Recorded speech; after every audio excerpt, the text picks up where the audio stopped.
നമ്മുടെ കർമ്മങ്ങൾ അല്ലാഹു സുബ്ഹാനഹു വ തആല സ്വീകരിക്കണമെങ്കിൽ, നമ്മുടെ ഇബാദത്തുകൾ, നമ്മുടെ അമലുകൾ, നമ്മുടെ സൽക്കർമ്മങ്ങൾ അല്ലാഹു സുബ്ഹാനഹു വ തആല സ്വീകരിക്കണമെങ്കിൽ, നമ്മുടെ നമസ്കാരങ്ങൾ, നോമ്പുകൾ, സകാത്തുകൾ, ഹജ്ജുകൾ, മറ്റുള്ള ഇബാദത്തുകൾ അല്ലാഹു സുബ്ഹാനഹു വ തആല സ്വീകരിക്കണമെങ്കിൽ നമ്മുടെ കർമ്മങ്ങൾ സ്വാലിഹാകണം.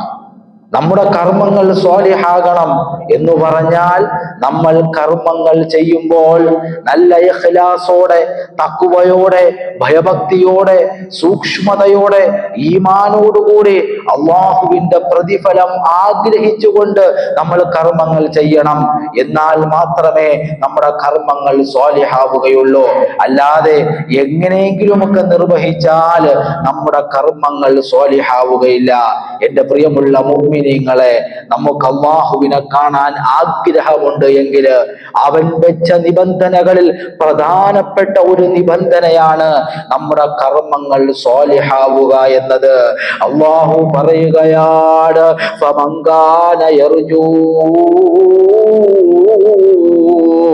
ലിഖാഅ റബ്ബിഹി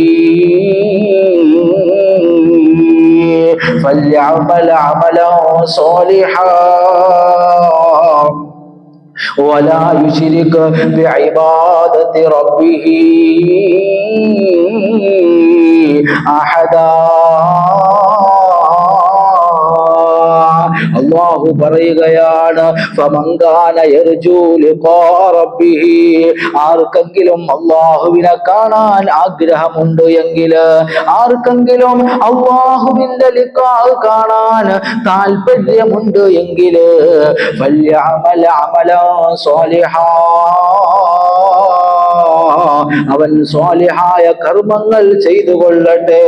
അവൻ നമസ്കരിക്കുന്ന നമസ്കാരം, അവൻ അനുഷ്ഠിക്കുന്ന നോമ്പ്, അവൻ കൊടുക്കുന്ന സകാത്ത്, അവൻ നിർവഹിക്കുന്ന ഹജ്ജ്, ഇതെല്ലാം സ്വാലിഹായിരിക്കണം.